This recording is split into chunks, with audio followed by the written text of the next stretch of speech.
बोल वैशाख मातम की जय। बोल शिव शंकर भगवान की जय।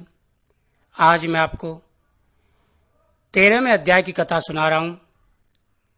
स्वागत है आप सभी का मेरे H S Bhardwaj YouTube channel पर।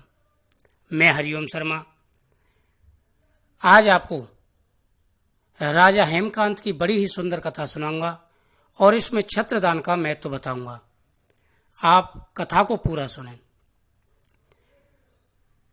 भगवान प्रसन्न होते हैं। सुतदेव ऋषि कहते हैं कि हे राजन, यह व्रत मैंने तुमसे विस्तार पूर्वक कहा, यानी इस व्रत के करने से जो स्त्रियां इस व्रत को करती हैं उनको पुत्र की प्राप्ति होती है और उनके पति की आयु दीर्घ होती है।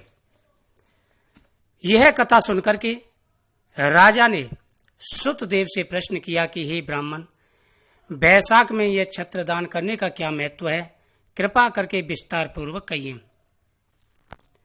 राजा के इन प्रश्न पर सुतदेव जी कहने लगे कि जो कोई धर्मात्मा वैशाख मास में व्याकुल महात्मा को छत्री दान करता है उसको अनंत फल मिलता है।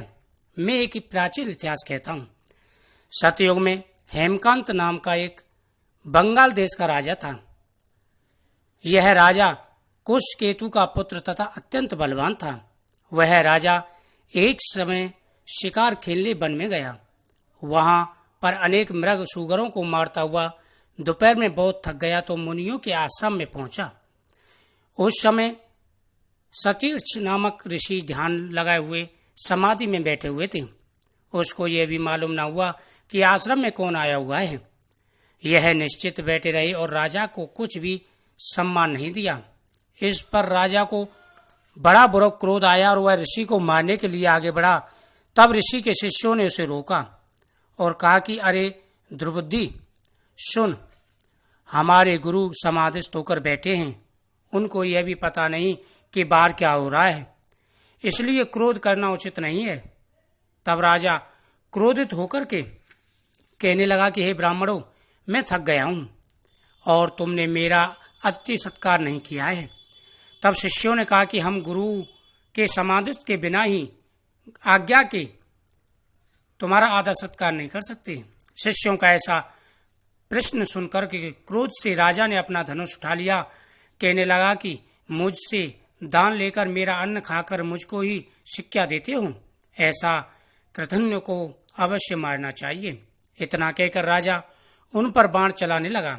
इसी से वह शिष्य भयभीत होकर के भागने लगे तो राजा के सैनिकों ने उसको चारों तरफ से घेर लिया।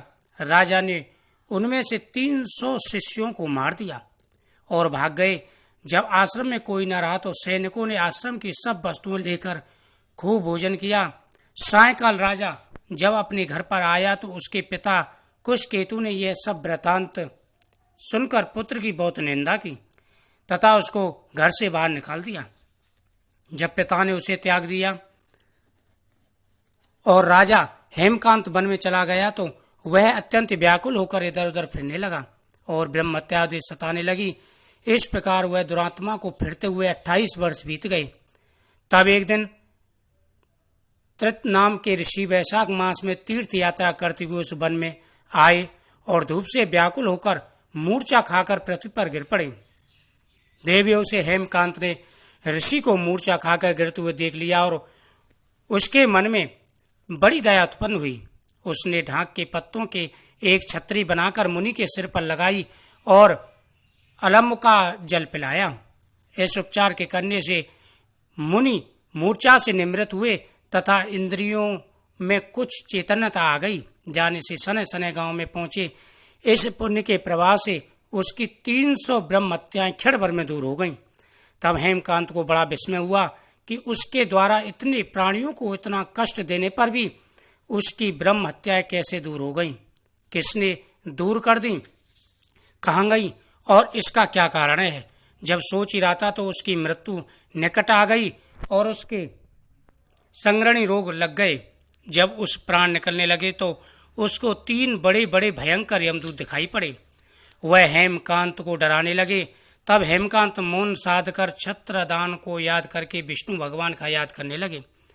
भगवान ने उसी समय अन्न पे मंत्री विश्व सेन को आज्ञा दी कि यमदूतों को रोको और वैशाख मास में छत्रदान करने वाले हेमकांत की रक्षा करो। उसने यद्यपि बड़े पाप किए हैं और उसने धूप से व्याकुल मूर्छित मुनि की रक्षा की है। वैशाख मास में क्षत्रिय दान का बड़ा महत्व होता है, इससे वह निष्पाप हो गया है। हे दूतों, जाकर के तुम उसकी रक्षा करो। बोल वैशाख मातम की जय।